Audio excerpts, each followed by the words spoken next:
So, what I'm going to do in this session is to talk about how we help to meet the needs of people with intellectual disabilities and dementia, particularly people with Down syndrome. And I am going to focus primarily on the person. Tomorrow morning's session is going to look at system-type approaches. So that will look at things like working with staff, working with families, working with peers as well. So this session is primarily thinking about the person. So what I'm going to try and do in this session is talk a bit about the understanding, the process of change, think about a philosophy to underpin how we need to care and work with people, to try and describe the support needed in both the social and the physical environment. I'm going to do quite a lot about the physical environment, describe a range of interventions, talk a bit about managing behaviours, and that really does build on the work that David Stein was talking about this morning. And then I'm going to finish with a case study to show you what is possible when we do have excellence in care. I've also brought a few of the resources that we've developed in the UK. Please, at the end of the session, feel free to come and have a look at them. I've been carrying around with them, so you might as well have a look. Don't take them away because they're the only copies I've got. Okay? Right. So let's start. So again, a lot of this in summary is contained in the guidance that we've produced between the British Psychological Society and the Royal College of Psychiatrists. Again, if you weren't here this morning and you'd like a copy, my email address is on the back of the presentation, your handouts. Just email me, and when I get back to the UK, I'll email it back to you. So this morning, I really much talked about the medical focus on people with dementia, so what the underlying causes of dementia are, how it presents, and those sorts of issues. And really, in this session, I want to focus on the challenge and how we need to think about people. And one of the ways of doing that is to think about a social model of dementia. So this proposes that people have an impairment, but are disabled by the way they're treated or excluded from society. And that's quite a difference from a medical model. And the advantages of thinking in this way is it helps people to really understand what it means to have dementia. So along with those two laws of dementia that we talked about this morning, this builds on that understanding. And I think probably the most important thing that people need to understand is that dementia isn't the fault of the individual. Now, I know if I'd asked you that question, you'd have all gone, no, of course it isn't. But when I'm working with support staff, and sometimes even with families, sometimes there's that underlying thinking, underlying subconscious idea that somehow the things that people do when they develop dementia, they're doing deliberately to wind you all up. And actually, we need to scoff that completely, because people don't choose to have dementia. There is nothing that they have done that makes them have dementia. And therefore, we have to get into a different way of thinking about what's happening to people when they have dementia. Wherever possible in this model, the focus has to be on what the person's remaining skills are rather than the losses. And that's really difficult, isn't it? If you've been caring for someone, if you're either a family member or a member of staff or a professional who've worked with someone for a very long time, it's really hard not to focus on what has been, what they were like before, what they used to be able to do. And again, we have to grieve for that, we have to bereave and be sad about that. But if we're going to make any real difference to somebody's life, we need to think about the here and now. What can they still do? What can I focus on to build, to keep going and keep working with? But the individual can be fully understood by understanding their history, their likes and their dislikes. And I know that the two speakers before, if you were in the session about communication, really stressed the importance of life story books. And I'm going to do the same here today. It is absolutely vitally important that we understand people, people's backgrounds, people's histories, people's likes, dislikes. Because then you can tailor the care that you are going to provide to meet the person's life story. We're going to talk about an enabling and supportive physical environment today, capable environment in terms of staff tomorrow. You've heard lots today about appropriate communication, so I'm not going to go into that in any detail. And then the most important thing here is the important opportunities for stress-free and failure-free activities, and I'll come on to describe that in a moment. What does it mean in practice? Well, it means that the responsibility to reach out to the person with dementia lies with us, the people who don't have dementia. We can't bring people back into this world. As you'll see as this talk carries on, this world doesn't mean the same to people with dementia as we see it. We need to go back in time and inhabit their world. And if you inhabit the person's world, everything becomes much, much easier. So carers and staff, and here, when I talk about carers, in England we mean family carers, so I'm not belittling the caring that staff do, but we do try and separate that out. So carers and support staff need to change their approach to go with the person as their needs change. So we need to adapt, not try and make the person adapt to us. And that's a really strong message for you all here today. Supporting documents. Now, I'm not trying to teach you all to suck eggs, grannies and sucking eggs, and I'm sure you've got all different variations of forms of this within your documentation here in wherever you are in Vancouver or in North America. But in the UK, what I expect people to have is a person-centred plan, so a really individualised plan of their care and what they want to get out of their lives. I'd expect everyone to have a health action plan that clearly delineates all aspects of their health and how we help to meet those health needs. I would expect everybody who's got any communication difficulties to have a communication passport that again clearly delineates how you need to communicate with somebody. Then, depending on the decisions to be made, I would look at to see that people have capacity and whether there have been capacity assessments recorded for specific aspects of their care, and if the people didn't have capacity, whether we were acting in people's best interests, and that was documented. Life story book we've talked about this morning, I'm going to talk about this more. And then last but not least, we now expect everyone to have what used to be called a hospital passport, but what we've changed, and now this is used in certainly where I am in Surrey for people of all care groups, so not just people with learning disabilities. And it's used as a way of helping to give some fairly basic information about what you need to know into any care setting. So you can take it into a hospital setting, into a short break setting, into a day service, into a hospice. So we're just beginning to use it in one of the hospices for people with brain cancers. And it's a way of communicating basic information to people who are not part of your normal service routines to understand your needs. So certainly when people go into hospital, we would expect their care passport to go with them and to support the general nurses on the wards and the doctors in knowing what's important in people's lives. So what is the challenge? This is my favourite statistic. This isn't from the learning disability, intellectual disability world. It's actually from the general world of Alzheimer's disease, Liz Brawley. She said quite a long time ago now that 90% of the catastrophic behaviours in people with dementia are induced by carers and the environment. And I think she's absolutely right. Most of the times when people phone me up and go, Karen is doing this, is doing that, it's got nothing to do with the person. It's got to do with the way that we interact with a person or what we're doing in their environment. And if we could sort those out, we'd only have very few behaviours left to deal with. So let's tackle that. So the first thing I always say to staff when I work with them is we need to establish a philosophy of care.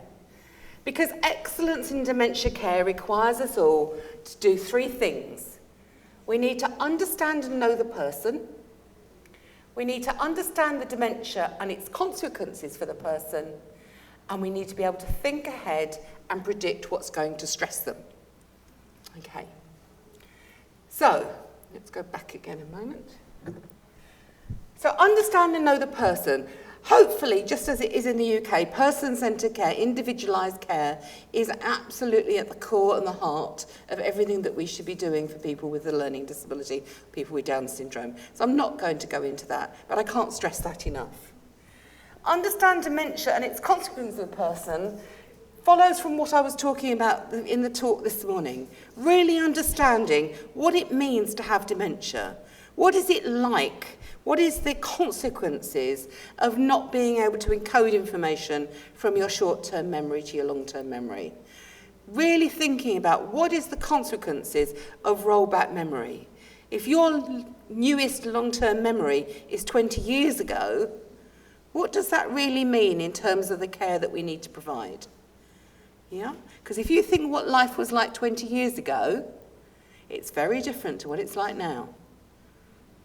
In terms of environment, in terms of some of the language we use, in terms of daily living skills type things like microwaves and iPhones and all those things would not have been around when we're talking about some of the rollback memories for people. So we need to think about the consequences of those things. And then we need to think ahead. So what is the approach that I'm going to talk to you about this afternoon? So for me, it has these 5 elements. It needs to be stress-free. It needs to be failure-free. It needs to be individualised. It needs to be consistent. And it needs to be without the time pressures. Okay. Stress-free. How easy is it for us to actually make people's lives stress-free? Not easy, is it? But we need to think about all aspects of people's lives. Now, I normally say this without my husband present in the room, and he knows I say this. If you were trying to get somebody up in the morning, a gentleman up in the morning, what would be the first item of clothing you think they might put on in the morning? Housecoat. What else? Underpants? Pants. I don't know what you call them, pants in Vancouver. Pants is something different in the States, isn't it? What? Slacks, so underpants. Okay. Howard, keep your ears shut. When you get dressed in the morning, you get up, you go and wander around the house, you go in the bathroom, you always shave first, then you shower, and then you brush your teeth. And you come back in the bedroom. We used to have the cat, used to go and feed the cat first. And then you'd put your shirt on. And you'd wander a bit more. And eventually you'd come back in the bedroom and put your underpants on. Okay? Got used to it. We've been married a very long time. If Howard went into a care home and had dementia, and people didn't know him and didn't understand him as a person, what would they try to do when they got him dressed in the morning? Put his pants on first. And what is he likely to do? Take them off. What else might he do? Yell, scream, swear. If he was really, really agitated, what else might he do? He might hit them. What would he be labelled as having? Aggression or challenging behaviour? Yeah, that's how easy it is for someone with dementia to get labelled as having challenging behaviour. Okay, how does Howard now feel? Because we've tried to get him dressed in his pants first. Confused, out of control, agitated. Okay, so he's become incredibly stressed now. All right. So you've managed to get him dressed, and he's done a really good job. And he comes out the bedroom, and he's done a Superman. So his underpants are over his slacks or his trousers. And he's very pleased because he's got dementia, and he's got himself dressed. And your reaction as a member of staff is? Perfect? I don't think so. Your reaction as a member of staff is likely to be, oh no, not again. Look what you've done. Yes? Big sighs, eye rolling. Come on, let's go back and get you dressed properly. What message does that give him? He's failed. Okay? So he's really pleased with himself. He's got himself dressed. You've failed. You've made him feel a failure. But who's the failure in this? The staff. Because they haven't intervened soon enough in the process to stop him getting it wrong. So they should have thought, actually, he gets confused now. What I need to do is go and give him his underpants first, and then say trousers next. Okay? Because now what you've got to do is you've got to take him back into his bedroom, get him undressed again, which he doesn't going to want to do, and redress him. But he's already dressed as far as he's concerned. So can you see that the smallest little activity can cause people, if it's wrongly handled, it can be stressful, it can make people fail. It needs to be individualised, it needs to be consistent. So if you're a member of staff in a small home supporting somebody with intellectual disabilities and dementia, can you assure me that every member of staff knows the person's same morning routine? No. And therefore you fail on the is it consistent?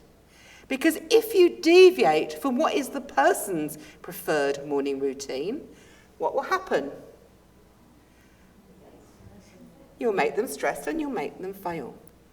So what you need to do is if someone new is coming in, or if you know that someone is developing dementia, you need to talk to the person, you need to talk to the people who are already supporting them, and work out what the person's order of doing things is, or what the way he likes to do things, or she likes to have things done. And then to preserve people's dignity, one of the easiest ways of doing that is to put it on the inside of their wardrobe door. Now, people always say to me, it's in their care plan. But where do care plans normally reside? In the office. Are you really telling me that you're running backwards and forwards, particularly if you've got a new member of staff or an agency member of staff, to work out which is the next step in the procedure? No. So let's make it easy for ourselves.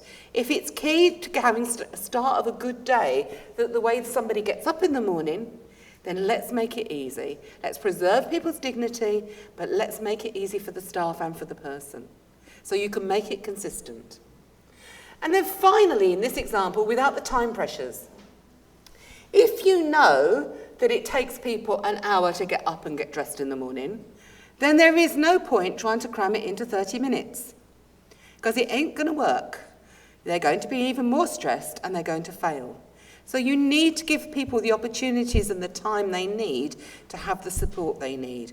If you've got a lot of other people to get up in the morning and your person with Alzheimer's disease doesn't need to go somewhere first thing, then get the other people up first. Make your person comfortable, give them a cup of a drink if it's safe, etc. And then come back to them when you haven't got that stress of, oh, I've got everyone else now and the bus is coming. There are ways of manipulating the situation to the advantage of the person with Alzheimer's. So all those sorts of issues need to be incorporated into the person's person-centred plan. Because all throughout the day, you need to be constantly thinking ahead and thinking, okay, what's going to be stressful for the person? How can I take that stress away? How can I cue people in appropriately? How can I help them understand what I want them to do? Using the skills that we were in the previous session about pictures and clues and cues. And as I said, this can only be being achieved by having a really good knowledge of the person and their history. Because what we want to do is let people lead as normal life for as long as possible, being able to do as much as they can for themselves, but intervening when you need to. So again, it's not about taking over activities for people, it's about supporting people. For some people in early stage dementia, they may only need a couple of verbal prompts.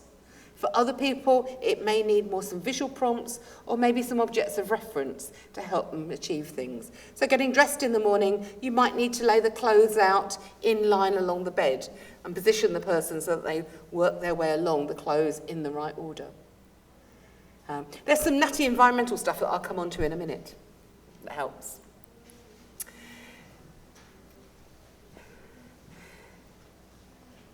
So if we're thinking about what is the philosophy, for me it's about positive and proactive care.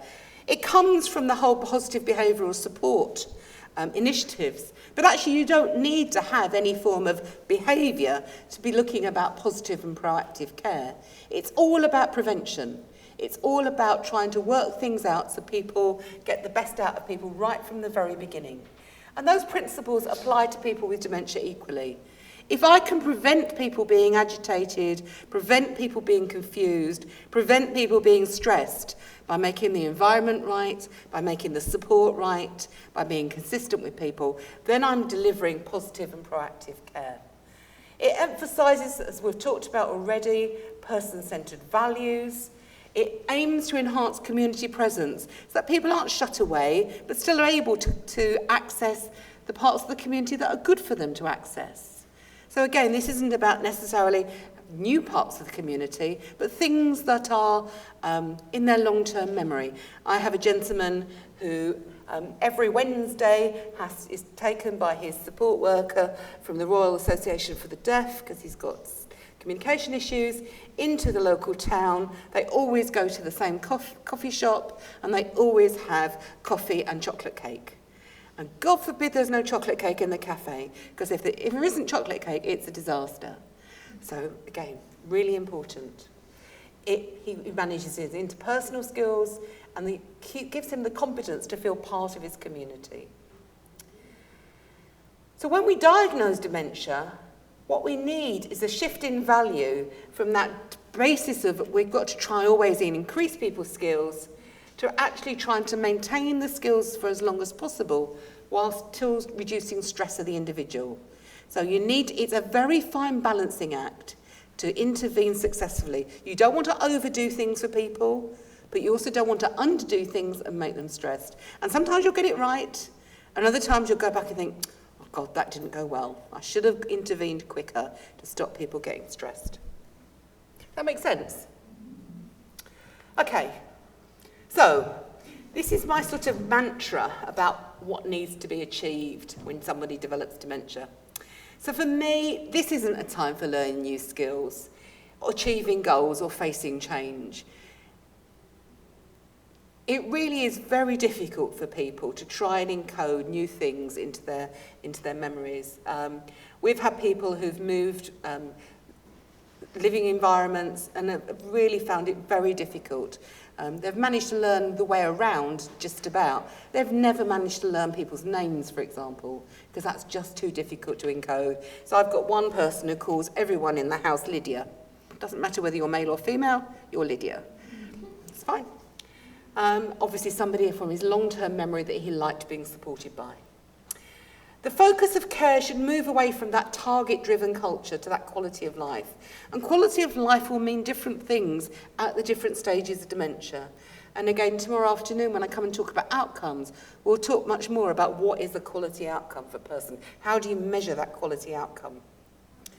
We know that people compensate for what is happening in their brain, their deterioration in functioning, by making greater use of remaining abilities, so earlier memories. So what are the things that people used to do and used to like when they were much younger? And again, talking with families, having those things written down in records is really important, so you can go back to them as time rolls back. We know that roll-back memory may mean that the person isn't orientated to the present day. And we need to be really careful not to routinely challenge people's beliefs, as that will add to their stress. And I'll talk a bit more about that in a minute. We talked before about needing an increasing awareness of the physical consequences of getting older. So just because you've got dementia, every other thing doesn't suddenly stop happening to you. We know that diagnostic overshadowing does occur, so that everything gets put down to the dementia. But actually lots of things happen that got nothing to do with the dementia. So I've got a gentleman who, since he's had Alzheimer's disease, and he's had it a long time, 11 years since we diagnosed him, he's also had testicular cancer, which has been cured, and operated on for a heart valve. Again, nothing to do with the dementia. But it would have been so easy just to put his distress, his pain, and everything just, oh, well, he's got dementia. So it's really important that we think about the dementia, but we don't stop thinking about everything else. And pain recognition and management, as we've talked about in lots of the talks this week, is often extremely inadequate. It's hard enough to get people with learning disabilities to communicate about pain when they haven't got dementia. It's really quite difficult. But once you've got dementia, it becomes even more complicated. So the 4 things that people need to be able to communicate when they're talking about pain is they need to be able to tell you where in your body it is, okay? what type of pain it is, the intensity of the pain, and how long you've had it. Well, wearing your body is quite difficult for a lot of people with learning disabilities because you can't see inside your body. So again, when you go to the doctor and the doctor goes, how's your bowels? How many people with learning disability would have a clue where their bowels were? Yeah. Intensity is easier because you can use visual recognition type faces. Types of pain. Most people with learning disabilities, when you ask them about types of pain, use emotions to describe pain, or words like hurt, or they don't use types of pain. They don't tell you about it's a stabbing pain, or it's a throbbing pain, or any of those things that are so important to a doctor in terms of diagnosis. And then last but not least, probably the most difficult one for people is how long have you had the pain? Because that's backwards time. And backwards time is incredibly complicated for people. So again, we use pictures of beds and ask, how many times have you been to bed with this pain? Trying to give you something very concrete for people to focus on. So let's go on to meeting changing needs. So we've talked about the emphasis of care changes. So it will be different at the different stages of the disease. So at early stage, it'll involve probably, depending on the level of ability of the person you're talking about, of course, and this is a huge generalisation I'm talking about here, it might be things like reminding the person which day of the week it is, where they are, the time. It will be about simplifying routines and reducing choices, but not eliminating choices, because choice is always important. It'll be about introducing memory aids, such as picture timetables, picture diaries, using objects of reference. It'll be about simplifying communication, as our speech and language pathologist told us in the previous session, and using additional cues and prompts, helping people to understand what's expected of them. As the dementia progresses, it's about trying to preserve abilities for as long as possible, identifying favourite activities and strengths, finding those failure-free activities that people can do without getting stressed, and attention to the health aspects, particularly weight and good nutrition and hydration, and I'll talk about that in a minute. People are always worried about people with Alzheimer's disease putting on weight. It rarely happens. It's normally the other way around, in that people actually lose weight. And so we need to be real attention to keeping people's weight up to protect them from other illnesses. And it's really important that people are involved in all aspects of their normal daily life. So as much as they can to still do the cooking, the cleaning, the laundry, whatever they were doing, even if they can't do the whole task, but helping in bits of the task. So they might not be able to make a cake anymore, but they might be able to hold the bowl while someone else does the whisking. Or they might, even as the dementia progresses, just be able to in the kitchen and smell the cake cooking, because that then will make them want to eat it once they've smelled it cooking in the oven. So those are little things that we can do. And then towards the end of people's lives, as we know, swallowing and choking, the dysphagia, skin and pressure sore care, and moving and handling all become much more paramount, those physical aspects of people's care. But even at the end of people's lives, it's really important that people have positive interactions throughout the day to make their life meaningful. And so at this stage, often the tasks of daily living become the activities of the day. So how do you make a bath be a really fantastic, pleasurable experience for somebody? Think about the smells, different bubble baths or bath salts. Think about the ambience of the bathroom. Think about the different coloured towels you might use. Think about music you might play. All those things make that hour that you're with the person part of an activity rather than something to be done. And again, appropriate touch and verbal interaction are absolutely essential. So let's think about activities and interventions. Taking part in occupations, taking part in activities often define who we are and provide meaning and pace to our lives. If we didn't have things to do, what would be the point of getting up in the day if there wasn't anything to do? So it's a basic human drive to be involved and engaged that doesn't diminish or disappear just as we get older. So we need to think about how we adapt activities as the dementia progresses. So early stage is about supporting people to the best of their ability for as long as possible, remembering not to make them fail or stress. So go back to your philosophy, keep that in your mind. Mid-stage, it's about adapting and breaking activities down into tiny steps. I've done a lot of work with a lady called Diana Kerr, who you might have heard of, who's written a lot about dementia. And when she talks about interventions, she always talks about that when she gets dementia, one of her preferred activities will be cleaning her clarinet. She reckons by the time she gets to mid-stage dementia, she won't be able to play it anymore. But actually, one of the things you learn as a clarinetist is the importance of cleaning it after each time you've played with it. So you have what's called a pull-through. So she reckons that one of her preferred activities when she's going to be in a care home is sitting for hours, pulling the pull-through, the clarinet, and that will remind her of where she was in the past. And then at late stage, the process of engaging in any activity becomes as equally or more important than the end product. And as long as the activity has an impact on well-being, then it's meaningful and therapeutic to the person. So it doesn't have to be they're actually doing it, it's being with the activity. So in this, I'm not going to go through this in huge detail, but what we've tried to do, and this is taken from Sunny Kelsey's work in a new book by Karen Watchman, she's tried to look at different types of activities that might be useful at different stages of dementia. Obviously, depending on what the pre-existing level of cognitive ability of the person was. So if they've never done card games, they're not going to suddenly learn to play card games now they've got dementia. So you have to work from the person you're working with. So you can see that they go from things that people can be involved with much more, and as we move through to mid and end stage, it's much more about activities that can be done with the person present rather than perhaps them participating as much, or with them being able to do it from where they're sitting or standing. And then introducing things like multisensory rooms are really good. So the lights, the snoozling type activities. Again, as long as people like being touched, and some people don't, things like hand and foot massages are always good. People like having their, ladies, some men, like having their nails painted, for example, still. Simple parts of cooking tasks or gardening tasks or daily living tasks. If they're still steady on their feet, again, walking in a sensory garden, as long as that path is circular, so it brings them back to the beginning, so they don't get stuck in one end. Might be something as simple as stacking or folding, picking up papers or clothes.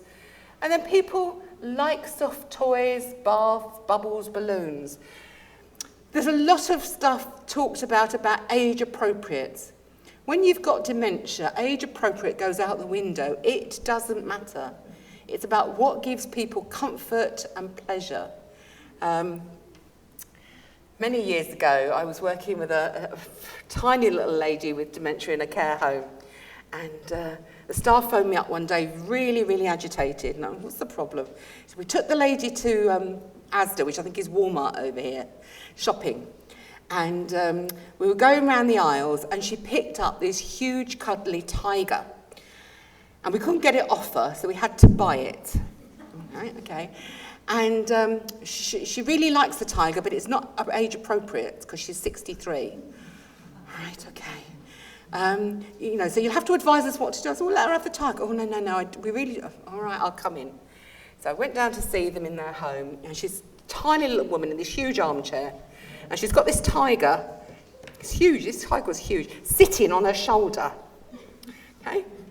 So I watched the staff, I just said, well, you know, do what you need to do. And I watched the staff interact with her. And a couple of staff came up and talked to her, and that was fine. And one staff she really clearly didn't like. And she got hold of these tigers' front paws and went bop. And hit the staff member squarely on the nose. And I thought, well, that's a really useful activity for her to do. I don't think the staff... And I said, look, it doesn't matter, it's given her pleasure. If it's given her enjoyment and pleasure, it doesn't matter. And interestingly, in the last few years within the general literature about people with dementia, there's now been the start of things like doll therapy. No, that just means giving somebody a doll. But it's important. If that's what gives people comfort, that's what gives people comfort. So if you think about rollback memory, for people who've been parents or are parents, but obviously their children are grown up, when they go back in time, they may become increasingly worried about looking after their baby. And giving people a doll to handle and to love and to comfort can give them satisfaction that they're still being the parent they were. So I think we just need to be really open-minded about what activities are right. As far as I can see, there's very few activities that are wrong for someone who's developed dementia. And then when you get to end stage, it's really important to still interact with people. So smiling and laughing with people. Singing is hugely important. People often can't talk, but they can still sing because it uses a different part of your brain. So again, think about the music that people liked when they were much younger. And it has to be specific.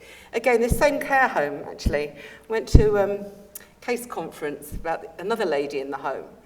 And the sister was there for the first time. And I was talking about, well, what music did your sister like when you were growing up?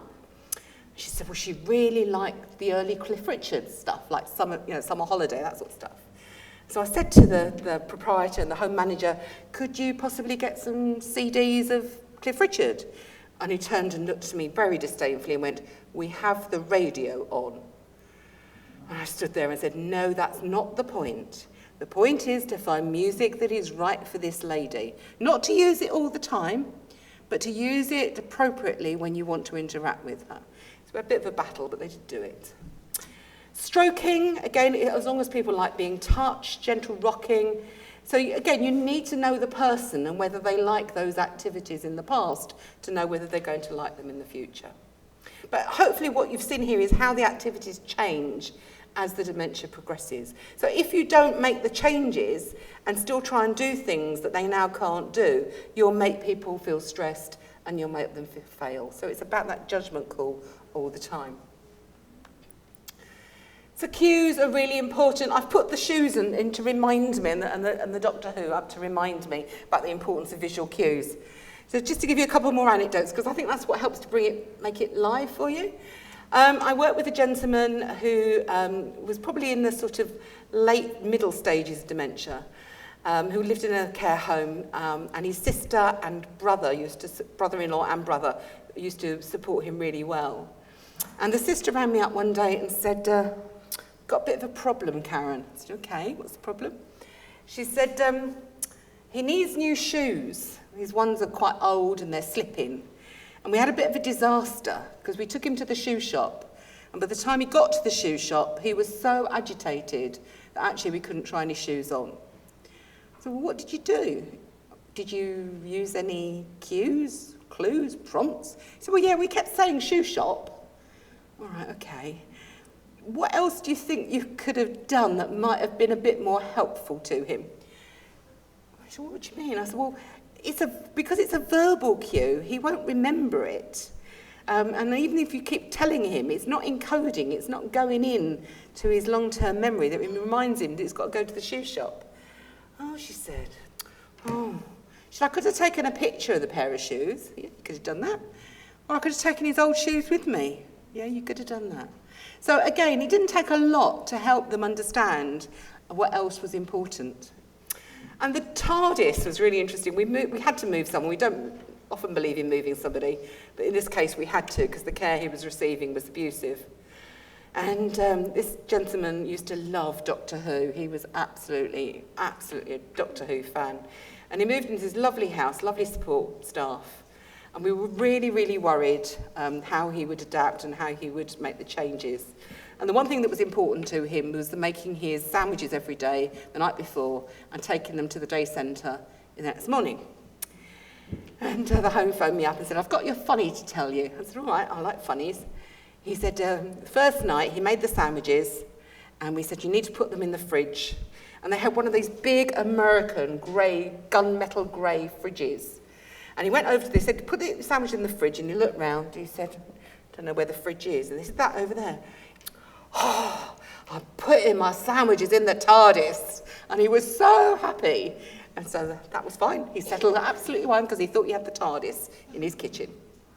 So again, you can sometimes get benefits from things you never thought you could ever get a benefit out of. But a grey fridge looked like the TARDIS. So So I suppose what's really important is to keep that philosophy of care in your head all the time.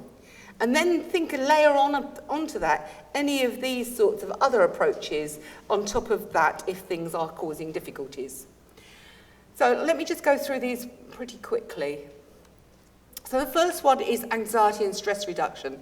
If you were here this morning, you remembered that what I said is one of the main consequences of disturbed encoding, short-term memory problems, is that it causes people huge anxiety and stress, even before we've diagnosed the dementia. And that can manifest itself in many ways. People can become anxious about leaving familiar environments.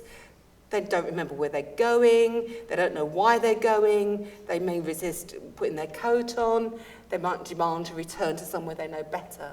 So we need to firstly recognise why people are stressed and look at ways and situations to reduce people's anxieties. And again, all the sorts of techniques that you know, reassurance, verbal reminders, picture aids, relaxation techniques, breathing exercises, all you can do.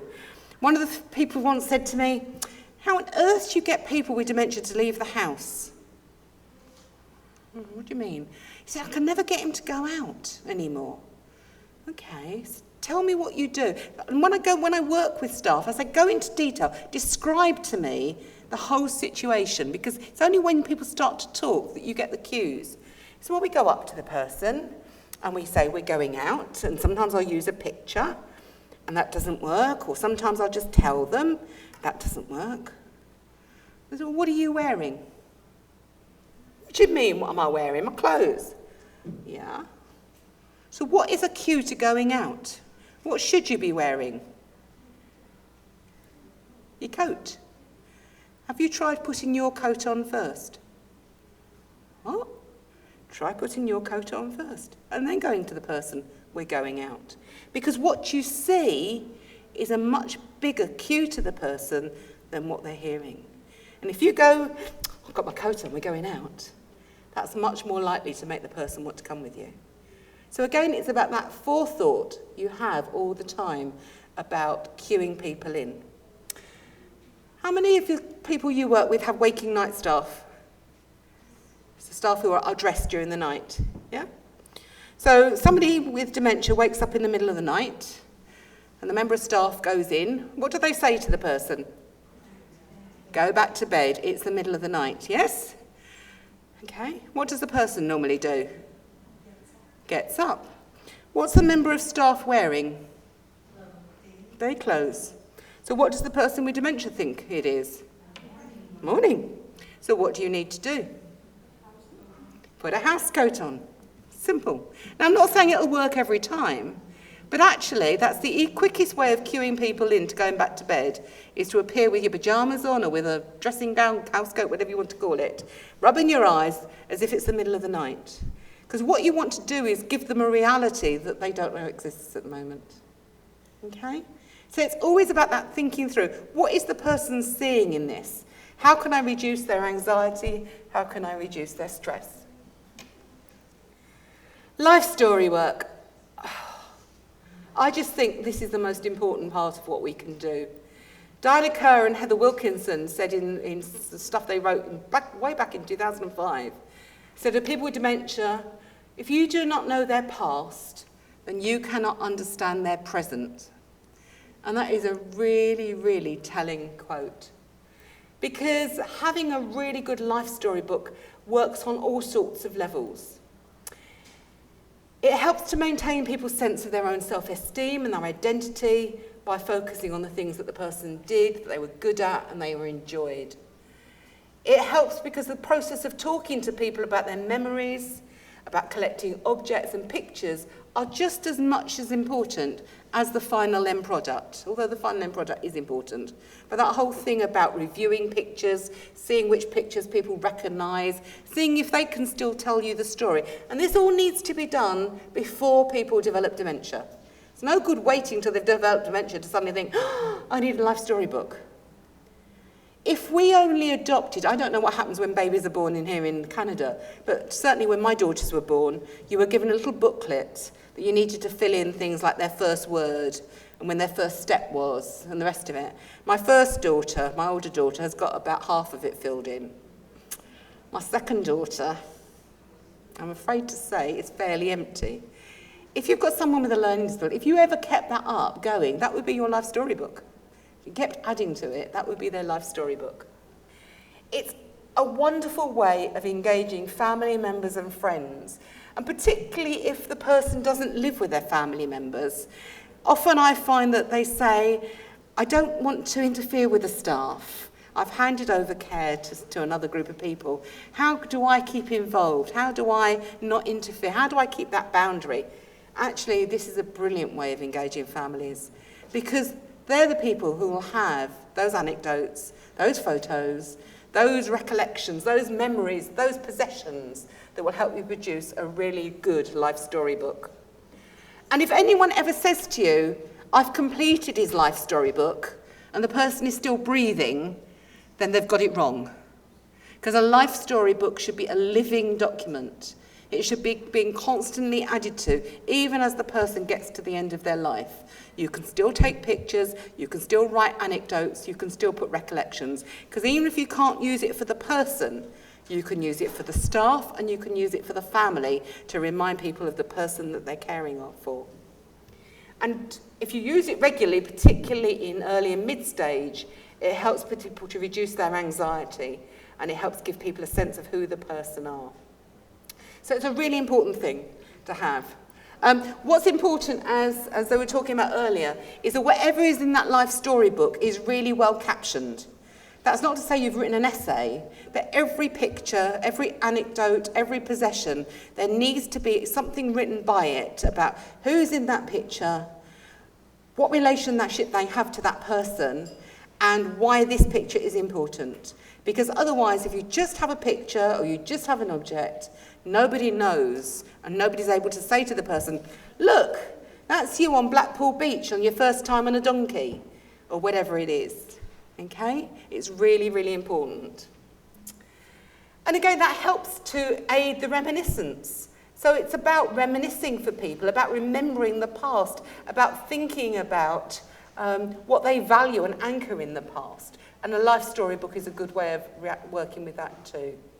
It's often used in non-learning disability populations, less well written at the moment about people with learning disabilities.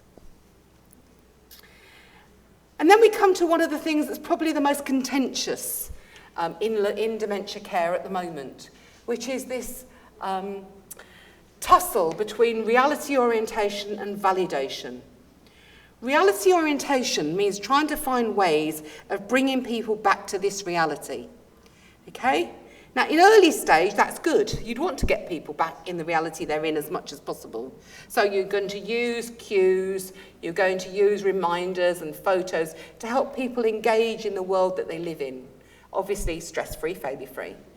But as the dementia rolls on, the person isn't in this reality. They're living in a past, in a rollback time that doesn't exist to us. It exists very, very clearly to them. And they will start to ask for things and talk about things that are not possible. And the most common two words that people with dementia use are mum and home. When mummy coming? So what do people say?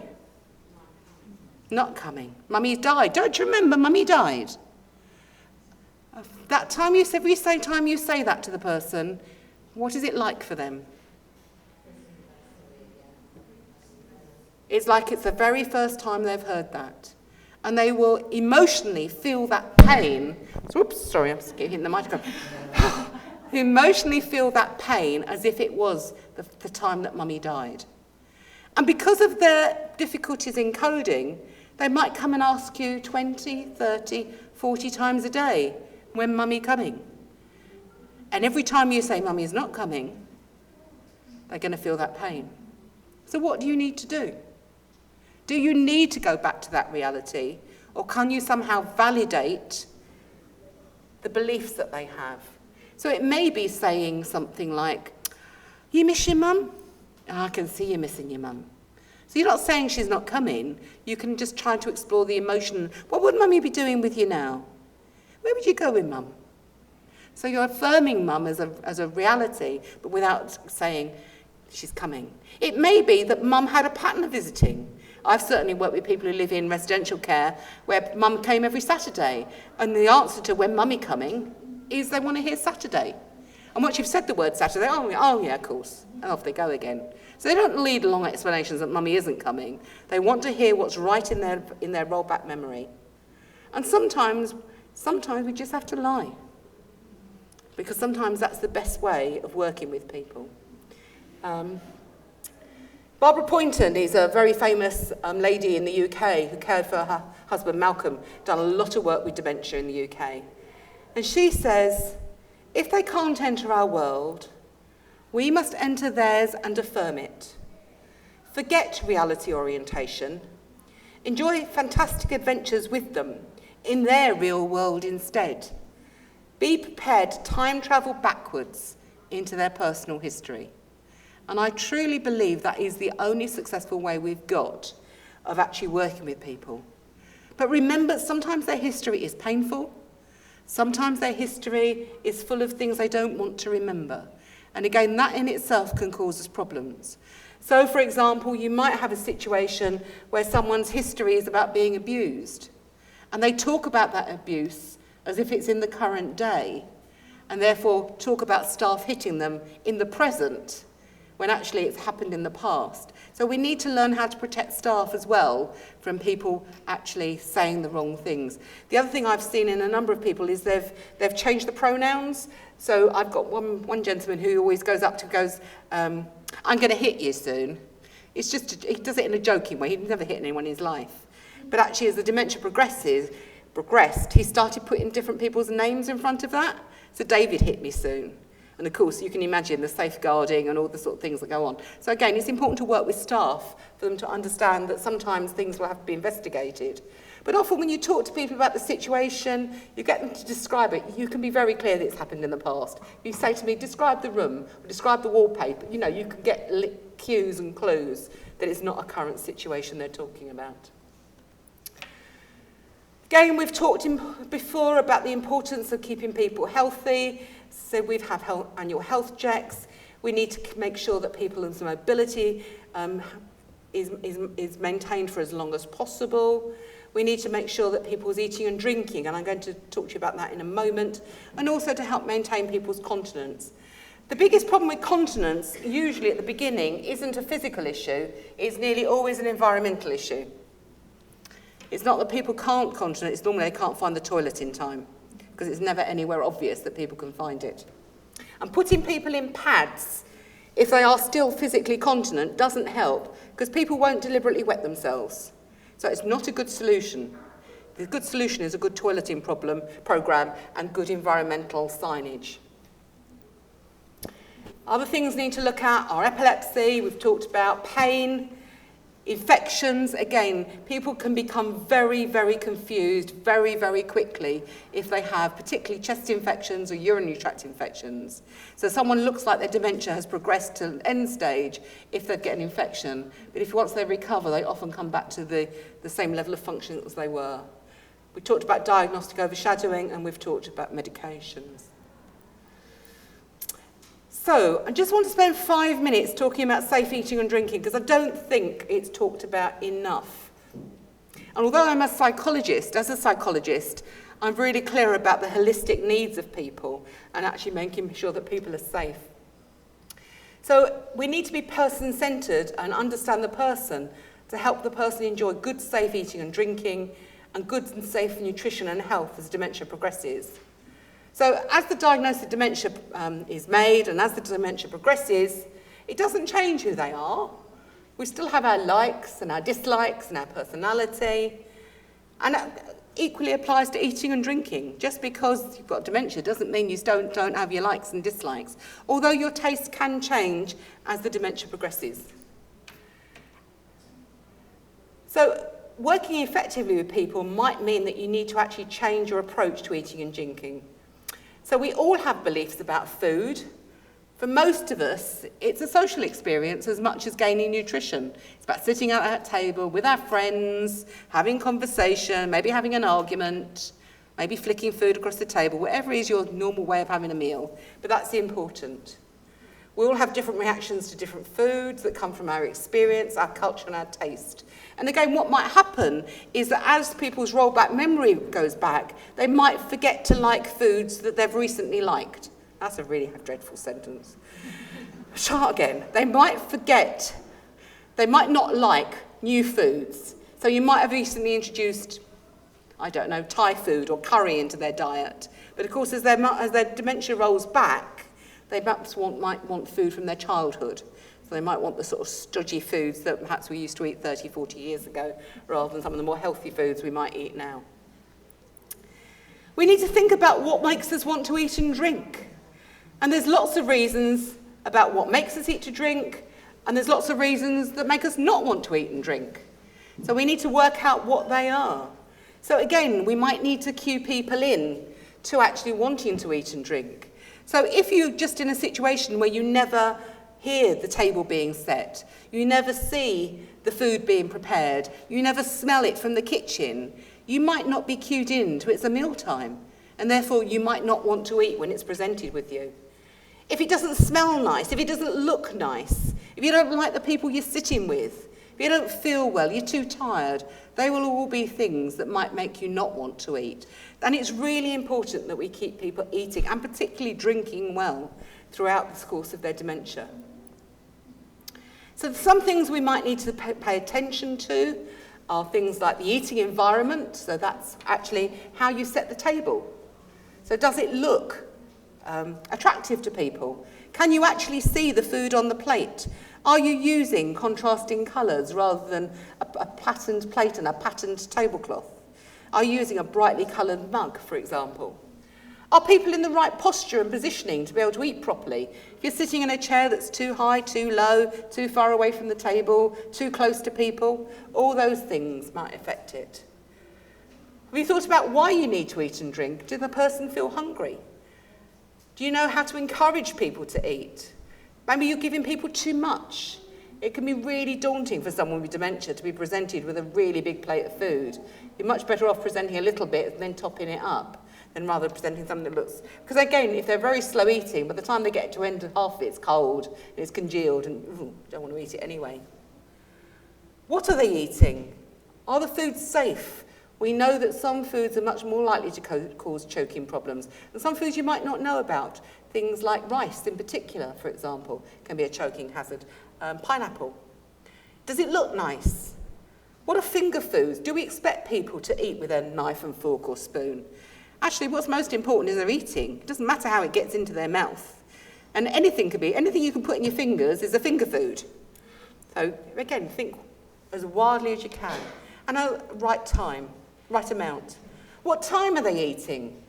Again, a lot of people are given their main meal at sunset. Not a good idea, because we know that people have sundowning as the sun goes down, and people are less likely, they're tired after a whole day, they're much less likely to eat. So again, lunchtime is a much better time to give people their main meal than later in the evening. And if you've got someone who is awake during the night, and your trick with a house coat hasn't worked, and the house is all quiet, then that's a brilliant time to feed people. If they're really awake, then give them some really good, huge, nutritious breakfast, because that will set them up for the day. Because you're there on your own, one-to-one with a person, you can take as much time as you like. But make sure it is nutritious. I went to a home once with a gentleman who'd lost half his body weight, and we were really, really concerned about him being very, very malnourished. And I said to the staff, "What is he eating?" And I said, "Well, he really doesn't like eating anymore." "Okay, so what is he eating?" "Well, he'll eat porridge." "Okay, how many times a day?" "Once, maybe twice if we're really lucky." "Okay, so what are you making the porridge with?" What did they say to me? "Skimmed milk." And I stood there and looked at them and I said, "What?" Sometimes I try and control my emotions. I said, "Tell me, why are you using skim milk?" "Because we've been on the healthy eating course." I said, "He's unhealthily dying at the moment of malnourishment." What I would like you to do is make the porridge with double cream, golden syrup, and fruit. And they looked at me as if I had 3 heads. I said, but if that's all he's eating all day long, then you need to load the calories into the one bowl of food he's eating. All right. But again, you can just see how they got taken down a wrong dead end, if you like, dead being the operative word, the wrong thing. And then, obviously, we'll need to look at eating and drinking difficulties as the dementia progresses. So what we've done, and what's over there if you want to have a look at it, is developed a happy eating pack to try and help people think about the best ways of supporting people to eat safely. It contains a CD with eating and drinking cards and a handbook containing additional information and checklists and things. And it's been developed by multidisciplinary staff in our service. And it looks like this. So you've got different cards that can show different aspects of healthy eating. And a handbook. Okay, so I know a bit like this morning when David Stein was talking, I'm only going to spend a few minutes talking about behaviours that challenge. Because if I go back to that statistic that I presented at the first thing of this presentation, that 90% of the behaviours are induced by carers and the environment, if you get what carers do right, and if you get the environment right, hopefully there'll be very less to deal with. But behaviours are always something. There's always a cause for a behaviour. Behaviour never occurs out the blue. People do things for a reason. It's either because something's wrong with their physical health, their mental health, their physical environment, or their social environment. So you need to understand and know the person to work out what's going on for the person. What we know really clearly in working with people with dementia is sometimes the behaviours are really transitory and just about the current stage of the person's dementia and actually don't need an intervention. What's really important is that we view the situation through the eyes of the person with dementia. So what is their current reality? What are they seeing? I got phoned up by a home who said they'd taken one of my clients to a party and all the people in the party were playing games to win sweets. And 3/4 of the way of the evening, my client couldn't play the games anymore because of her dementia. 3/4 of the way through the evening, she finally got up, went over to someone, punched them and took their sweet. And the staff said, "What should we do, Karen?" I said, "What do you mean, what should you do? What should we do with her?" I said, "No, you're not going to do anything with her. What you should do is look at your own behaviour. Imagine what it must feel like to be that person at the party, watching everyone play the games, watching everyone get sweets. What could you have done differently?" And you could see the penny drop. And, "Oh, we should have got her some sweets." "Yeah, you should have got her some sweets at the beginning." And that might have stopped you get the behaviour. So again, it's always looking through the eyes of the person and seeing what they're seeing. Trying to continue to correct them about things in the past isn't going to reduce people's immediate confusion and distress. Sometimes the behaviours are a way of someone trying to make sense of an environment they don't understand. So you might take them somewhere, but the cues and the clues in the environment are not clear enough for them to understand why they're there. And so they get confused, they don't know how to behave. So again, cueing people in, pictures, that you can hopefully sort that one out. I think probably one of the most difficult ones to do are the next two. Sometimes it might be an exacerbation or return of previous behaviours. I have to tell you, if someone had difficult behaviours previously, when their rollback memory kicks in, they'll go through a time when those behaviours come back again. And sometimes they're quite difficult to deal with, but you have to try with as much success and sympathy as you can. I had one gentleman when he was much younger, he used to live in the hospital, and what he used to do was he used to take people's clothes and pull the labels out of them.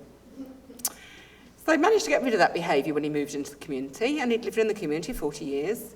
And then as his rollback memory came in and rolled back, he started picking the labels out of his own nice clothes. And the staff went, "Oh, I don't know what we're going to do, Karen, we can't keep up with it." So we sat and talked about it, and I said, "Well, okay, I've got a suggestion. Let's see what we can go with this." So what we did is they contacted the local charity shop, and we asked them if we could borrow clothes that were only going to go for rags, just so long enough he could pick the labels out of them and take them back. And that's what we did. For 6 weeks, because by then he'd rolled back a bit further and forgotten he likes picking labels. So for 6 weeks, every day, they'd get a bag full of clothes from the charity shop. He'd sit to his heart content, pulling the labels out of these clothes that were only going for rags, and then the next day they'd take them back to the charity shop and get another bag. So we were able to contain his behaviour without causing him distress and without ruining decent clothes. So again, a bit of creative thinking works wonderfully. Sometimes the behaviour may be caused by return to a long-term memory now inappropriate. You particularly see this in the general population of people with dementia around men and driving. So someone's been a driver all their life, they think they're Sterling Moss, they get their licence taken away because they can no longer drive safely. But of course, as their memory rolls back, what do they think? I can drive. So again, you hear all sorts of stories of people trying to get their wife's car and driving off and the rest of it, but they can't. Again, you might see that with people with learning disabilities, Down syndrome, about behaviours that were appropriate once and are now not appropriate, and they go back. And sometimes the behaviours are actually due to the neurological changes in their brain. So we know that taste buds lead to different food fads. People often like spicier foods as the dementia progresses, or sweeter foods. So we had my colleague, Vicky Turk, who worked with me on the Down syndrome and dementia resource pack, always talked about the gentleman who suddenly decided he wanted brown sauce on everything. And I mean everything. Cereal, porridge, toast, you name it, he had to have brown sauce for a while. And again, it was that tangy taste that he needed. People refusing baths because the reality or the depth perception issues. If you think about a bath, it's the biggest step you ever do. Yeah? And again, so people might not want to get in and out of the bath, not because they don't want a bath, but because they're scared of that stepping in and stepping out. So when we are managing behaviours, we always use simplest and practical solutions. I have had several people who like throwing things out the window.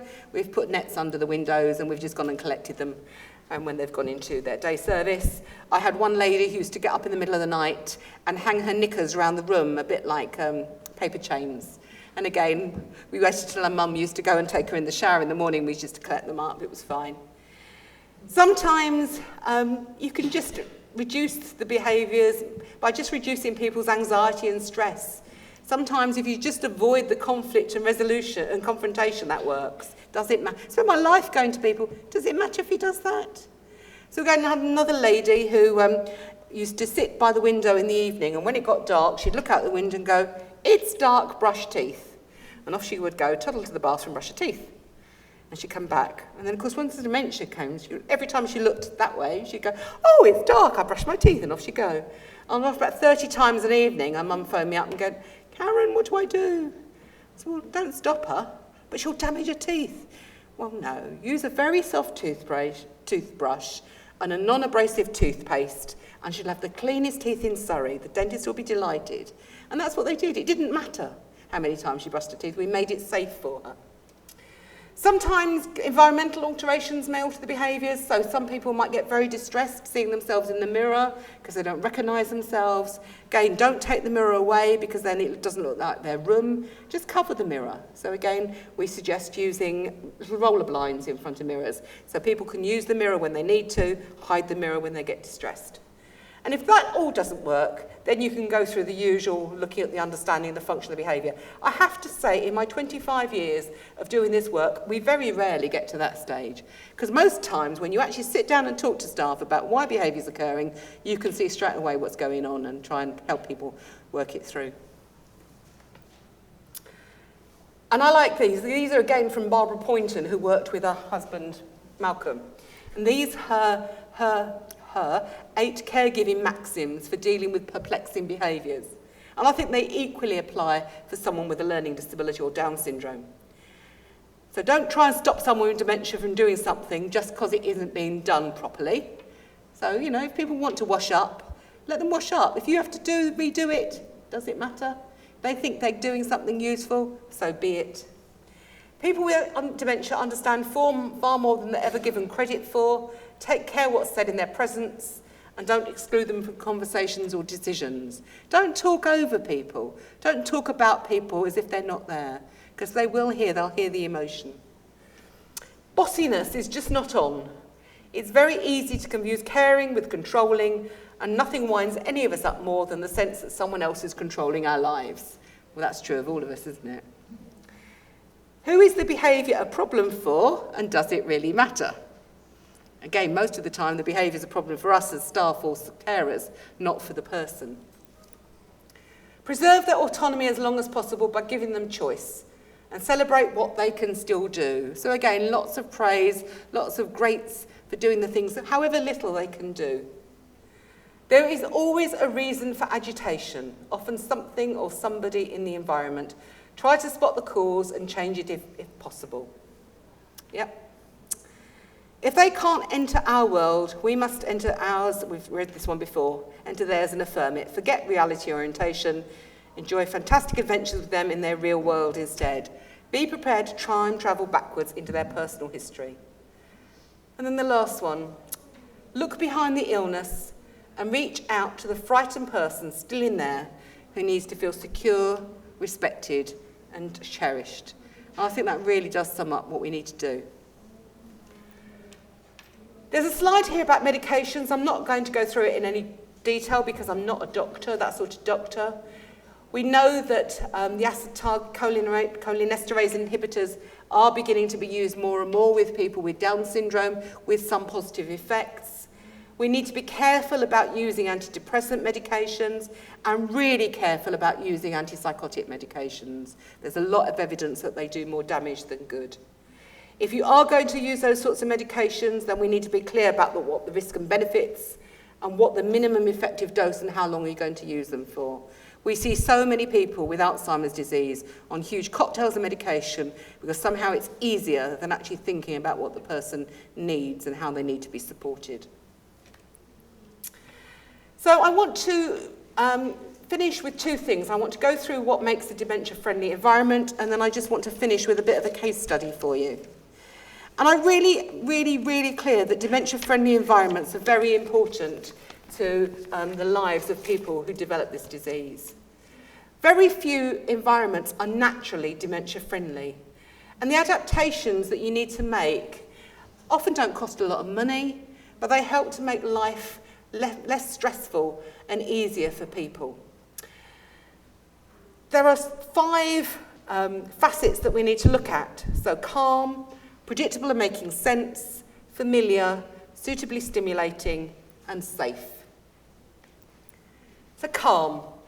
The first important things about calm, the most important one is noise. A lot of the environments that we live in, particularly for people with dementia, are far too noisy. That can cause the person real stress. A bit like people with autism, as the dementia progresses, people can't work out which noise they need to listen to. So if you've got the television on, you've got people talking, you've got the telephone going, you've got clatter of crockery, people don't know where to focus. So again, think about, go into your environments with a new set of ears and think about the noises that you can hear. Electrical equipment noise can be really overwhelming, the Hoover, or even just the hum and buzz of TVs and things, even when they're off. Use of right music can reduce agitation, but don't use it all the time because it loses its potency. And in quite a lot of environments you go into, the TV is on all the time. And again, to whose benefit? We know that most people with dementia don't make sense of the TV unless they're showing programs from people's rollback memory in the past, which they might be able to follow. We know that care staff often rush, and that causes agitation. If you're rushing around all the time, the person's going to get more and more stressed and agitated. In one care complex in the Netherlands, in Holland, the care staff have been instructed to only ever walk at a very slow pace. They get disciplined if they walk any faster than this. But you can imagine what that does to the environment if you haven't got people rushing around agitated all the time. And you might want to have different areas to reduce overstimulation. So you might want to have some calm areas in the house and some areas where you can do activities so they're not with the people all the time. Environments need to be predictable and to make sense. So door colours. The most important room in the house is the toilet. Doesn't matter if you don't get to your bedroom in time. It doesn't matter if you're late to dining room. It doesn't matter if you're late to the kitchen. It does matter if you're late to the loo. So making the loo really obvious for people is really important. And if you think about the sequence that people have to do when they want to go to the toilet, say they're sitting on a chair in the lounge, they've got to get up from that chair, often a chair that's too big for them, so they can't get their feet on the floor. They've got to stand up. They've got to work out where they're going, often out of the room to somewhere they haven't got a clue where the loo is. And then they've got to work out which is the loo. They've got to get in there. They've got to find the loo when they get there. So lots of things can go wrong that make people incontinent. So we need good signage at the right height. People often say, I've got signs, but they're up here. If you've got Down syndrome, you're smaller on the whole. And if you've got dementia, you tend to be stooped. And so your eye line is going to be much lower than the typical eye line that we'd use. We've got to have no surprises. People know where things are. So things like the picture timetables. We've got to be clear about some of the problems of depth perception, so patterns, colours, steps. I mean, this carpet is a nightmare for anyone with dementia. People would be picking over because the blue bits, I think they're blue, might be blue, would be look at different heights from the biscuity coloured bits. So the person would be trying to step over bits. So we need matte floor surfaces. And we've had lots of issues about red fire hydrant boxes because people think they're places to pee in. So we can use all sorts of picture prompts. There's loads of stuff you can buy now, you can create for yourself. You need good colour contrast. So this is one of our dementia wards for older people, not for people with learning disabilities in the hospital. And again, you can see how they've used really vibrant, bright colours to produce contrasts that are really clear, good signage, good light reflecting colours. You want bright colours, bright tones. You don't want those sort of muddy, greyish tones that make everything look really depressing and sad for people. You want things to be familiar, so traditional equipment.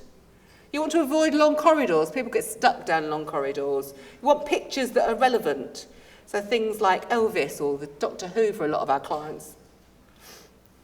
It needs to be suitably stimulating. So it needs to have the right level of stimulation. You don't want it too quiet and under-stimulating because I think people won't join in things. So is it small, quiet areas, peaceful, calm, memory-appropriate activities, things to do your tasks of daily living, activities suitable for things from your previous life, or male-orientated. Most of the care staff are female in most of our services, so often they don't think male enough about what men might have liked to do. So they try to offer female-oriented activities rather than a bit more masculine type things. That's important. Has it got outside views? Can they see the world? Can they see what's going on? Can they see movement? And have they got access to good outside space? 20 minutes a day for good vitamin D for your health. Really important. Is it safe? If you've got a door, you're meant to open it.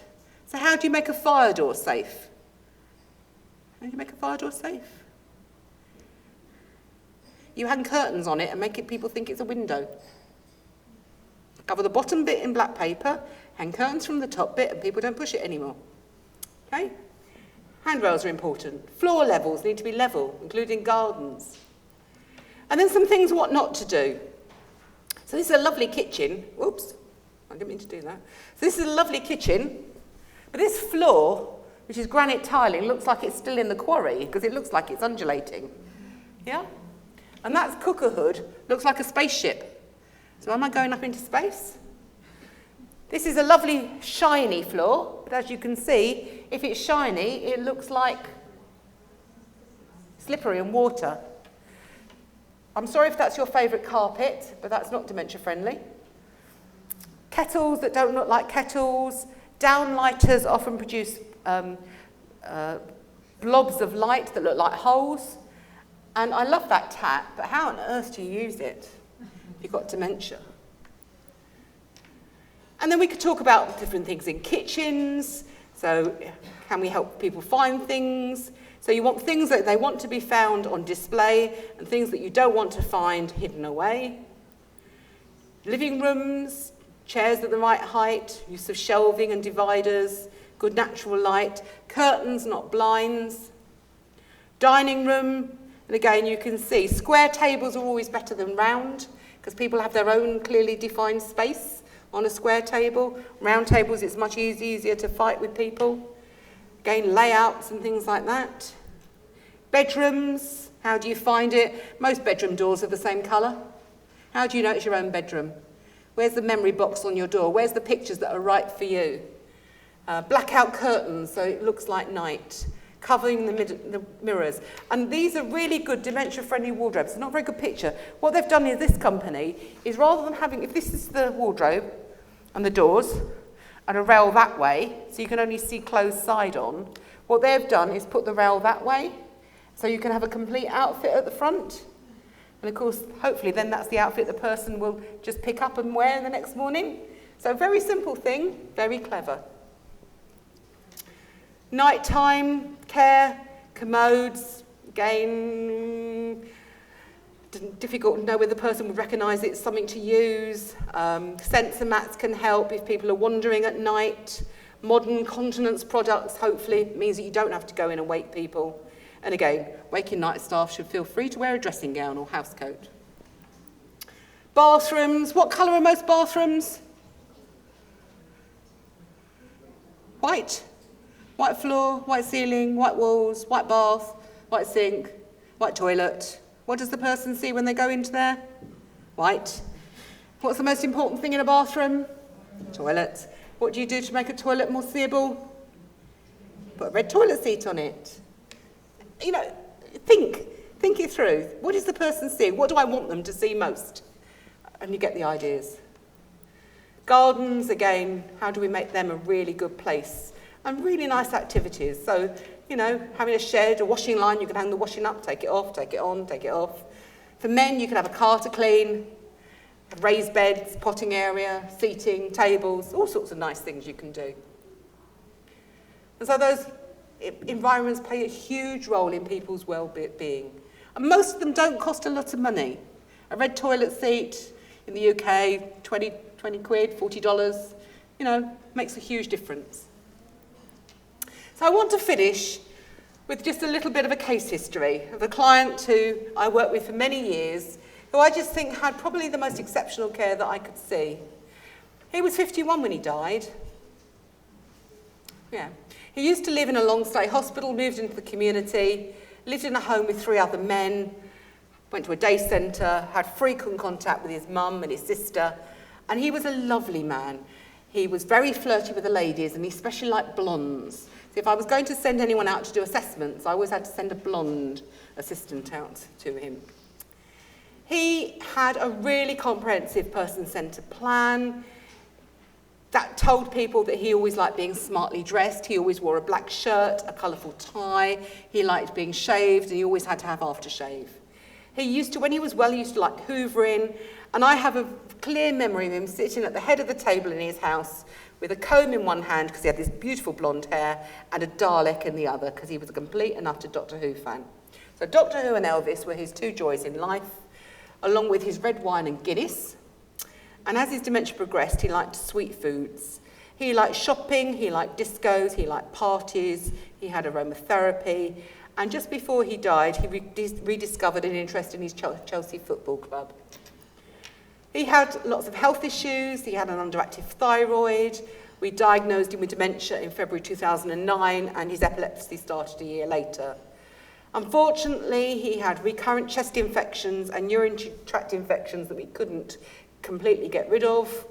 They thought he had impetigo for a while, which meant he had to stop hydrotherapy, but it was actually eczema. And by the end of his life, he was non-mobile, he developed dysphagia, and we had regular input from all the professionals to keep him safe. We did whole team staff training. We moved his bedroom downstairs and got an ensuite bathroom. He started to attend a specialist day service, and we did a life storybook, which was made really complex because of Mum's health issues. Mum was actually German, but had learned English as a secondary language, and she had a stroke whilst we were caring for George, and reverted back to her German. So my poor assistant psychologist had to find somebody to speak German to her so she could translate, so we could do his life story book. And we also did a lot of end-of-life care planning. He had a hugely busy social life. As you can see here, he liked all sorts of things. They didn't stop just because he had dementia. And then 3 things that I think really just epitomised how well this home cared for him. There was a huge Doctor Who exhibition in London, and they arranged for him to go up, stay in a hotel, go up by train, see the exhibition, be able to go back to the hotel when he needed a rest during the day and really enjoy. So he's got lovely pictures of him in a TARDIS and him stroking a Dalek. He managed to get to, they took him to the dressage at the Paralympics. He sat there with his Union Jack flag and his Union Jack T-shirt going, that one, that one, that one, always the blondes. And then probably 2 months before he died, he went to see a football match at Chelsea football ground with 50,000 other people. They double dressed him because it was a night match, evening match, thickened soup in a flask. They were scared about the noise. He had a wonderful time. And I think that just epitomises that they had such an open mind as to what they could do, even though he was at end-stage dementia. So in summary, what have I tried to say this afternoon? I've tried to say, keep the person at the centre, not the dementia. This is all about good person-centred care. It's about stress-free, failure-free. It's about going with the flow. Don't contradict people. Don't argue with people. If what they believe is what they believe, then so be it. You need to slow their pace of life, make their daily tasks enjoyable. Expect the good and the bad days. The good days are the days you can go out and do all those activities. Be very practical in your problem solving. Familiarity is absolutely critical. Familiar places, familiar people, familiar routines, while still keeping an eye on people's health and their pain. And if you follow that, I'm sure you'll be very successful in caring for people with Down syndrome who develop Alzheimer's and meet their needs. Thank you.